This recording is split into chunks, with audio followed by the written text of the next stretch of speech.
रिया भक्ति पवित्र कहानियां।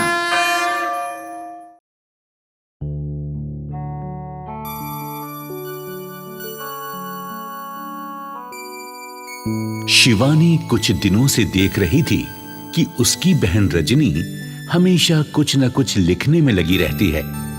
आखिर एक दिन शिवानी ने पूछ ही लिया, ये तुम क्या लिखने में लगी रहती हो? कोई उपन्यास है क्या? नहीं, मैं एक किताब लिख रही हूँ, भीख मांगने के नए नए तरीके।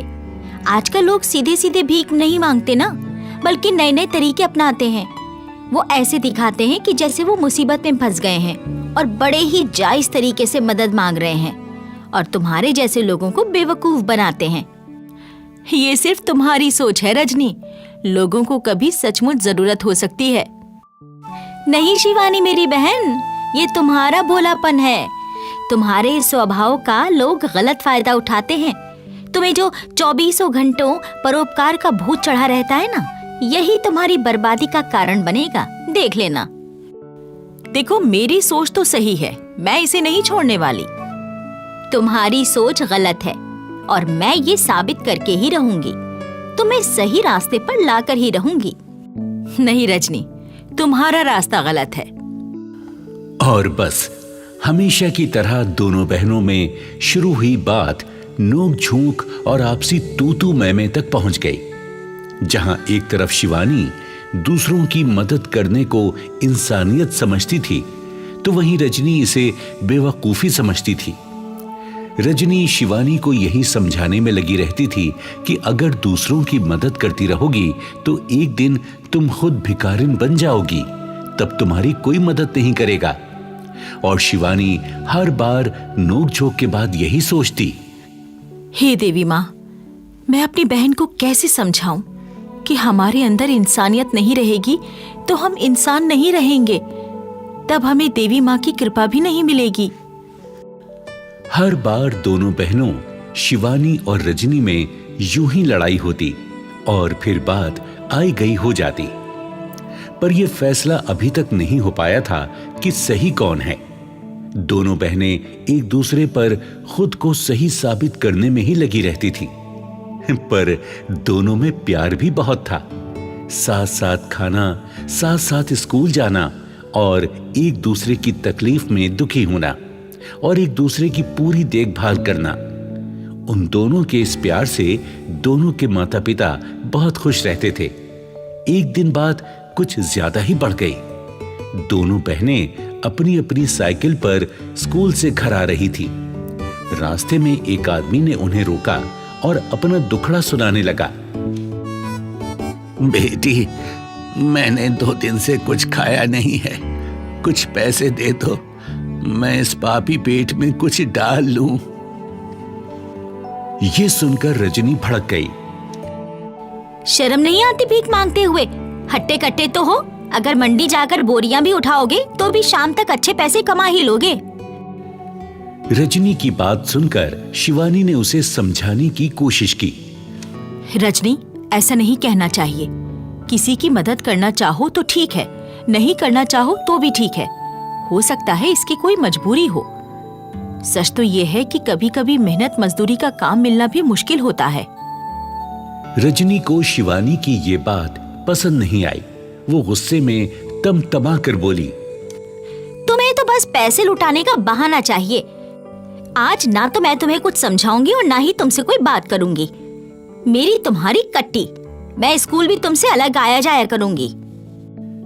ये कहकर रजनी ने अपनी साइकिल उठाई और निकल गई। शिवानी को बुरा तो लगा, पर वो कर भी क्या सकती थी। शिवानी ने उस आदमी को अपनी जेब खर्ची से कुछ पैसे दिए। आदमी ने उसे धन्यवाद किया और दुआएं देता निकल गया। इस घटना ने शिवानी को दुखी कर दिया। उस रात वो ठीक से सो भी नहीं पाई। देर रात को जब उसकी आंख लगी तो सपने में उसे देवी मां के दर्शन हुए। देवी मां ने पूछा, क्या हुआ पुत्री, इतनी दुखी क्यों हो? आप तो जानती हैं माँ कि मैं रजनी के कारण दुखी हूँ। दूसरों की मदद करने की मेरी आदत को वो गलत मानती है और आज तो वो बुरी तरह रूठ गई है। कोई बात नहीं, फिर भी वो तुम्हारी बहन है। एक तरह से इसके पीछे भी उसके मन में तुम्हारी भलाई ही है। कुछ लोग अपने अनुभवों से सीखी बात को ही सच मानते हैं। उसके अनुभव उसे भी सिखा देंगे कि सही क्या है और गलत क्या है।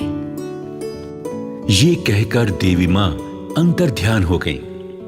उस दिन के झगड़े के बाद शिवानी और रजनी घर से स्कूल और स्कूल से घर एक साथ नहीं बल्कि अलग अलग आने जाने लगी थी। एक दिन स्कूल से घर आते हुए रजनी की साइकिल पंचर हो गई। उसने जेब टटोली तो पैसे भी नहीं थे। जेब खर्ची के लिए जो पैसे मिले थे वो तो उसने आधी छुट्टी में खर्च कर दिए थे। तभी उसने देखा कि एक आदमी अपनी छोटी बेटी के साथ बाजार से सामान खरीद कर आ रहा था। रजनी ने सोचा कि इससे मदद मांग ली जाए। वो उस आदमी के पास जाकर बोली, अंकल अंकल, मेरी साइकिल का टायर पंक्चर हो गया है। बाय चांस मेरे पास पंक्चर लगाने के पैसे नहीं हैं। आप मुझे कुछ पैसे दे देंगे? मैं पंक्चर लगवाकर आराम से चली जाऊंगी, नहीं तो मुझे इसी तरह घसीट कर साइकिल को घर तक ले जाना पड़ेगा। आप मुझे अपना पता दे देना, मैं आपके पैसे आपको घर तक पहुंचा दूंगी। उसकी ये बात सुनकर उस आदमी के साथ जो छोटी लड़की थी वो जोर से बोली, नहीं बापू, इसे पैसे मत देना। ये इन लोगों ने पैसे मांगने के नए नए तरीके निकाल लिए हैं। खुद ही साइकिल से हवा निकाल दी होगी। थोड़ी दूर जाकर किसी साइकिल वाले की दुकान से पंप उठाकर हवा डाल लेगी और हमारे दिए पैसों से मौज उड़ाएगी, चाट पकौड़ी खाएगी। मॉडर्न भिखारी। उस बच्ची की बात सुनकर रजनी की आंखों में आंसू आ गए। ये कैसी मुसीबत की घड़ी थी। उसके पास पैसे नहीं थे। अपनी बहन शिवानी के साथ आना जाना उसने खुद ही बंद कर दिया था। नहीं तो आज शिवानी उसके साथ होती और वो इस मुसीबत से निकल जाती। किसी तरह साइकिल घसीटते घसीटते रजनी घर तक पहुंची। बड़ी दुखी मन से उसने खाना खाया और लेट गई। उसका मन कर रहा था कि अपनी बहन शिवानी को आज की घटना के बारे में बताकर मन हल्का कर ले, पर उसने खुद ही तो शिवानी से बात करनी बंद कर दी थी। किसी तरह रजनी ने रात बिताई। सुबह उसने सोचा कि शिवानी से बात कर ही ली जाए। शिवानी, मुझे कुछ बात करनी है। हाँ हाँ करो, मैं तो कब से इंतजार कर रही थी कि तुम मुझसे कोई बात करो। और रजनी ने शिवानी को साइकिल पंक्चर वाली बात बता दी। शिवानी समझ गई कि ये तो देवी माँ ने रजनी को समझाने के लिए किया है। उसने रजनी से कहा, रजनी, वो कन्या कोई और नहीं, स्वयं देवी माँ ही थी जो तुम्हें समझाने आई थी कि कभी कभी किसी के साथ कोई मजबूरी भी हो सकती है। बिना सच्चाई जाने हमें किसी के बारे में फैसला लेना नहीं चाहिए। और वैसे भी इस दुनिया में जो है वो सबका है, तो फिर सबके साथ बांटने में कंजूसी कैसी? तुम ठीक कहती हो शिवानी। अब मुझे समझ में आ गया है। इस इतवार को मैं अपने हाथों से खीर पूरी बनाऊंगी। देवी माँ के मंदिर जाकर पहले प्रसाद चढ़ाऊंगी, फिर मंदिर के बाहर बैठे भिखारियों में बांटूंगी और दान भी करूंगी। शिवानी उसकी बात सुनकर खुश हुई और दोनों साथ साथ स्कूल के लिए निकल पड़ी। इतवार को रजनी ने अपने हाथों से खीर पूरी बनाई। मंदिर जाकर पहले प्रसाद चढ़ाया, फिर मंदिर के बाहर बैठे भिखारियों को खिलाया और कुछ सिक्के भी दान किए। शिवानी ने देवी माँ के सामने सिर झुकाकर उनका धन्यवाद किया। आपका बहुत बहुत धन्यवाद माँ। इस प्रकार देवी माँ ने दोनों बहनों का झगड़ा सुलझा दिया। अब रजनी भी चिड़चिड़ी नहीं रहती थी, वो भी हर पल खुश रहती थी।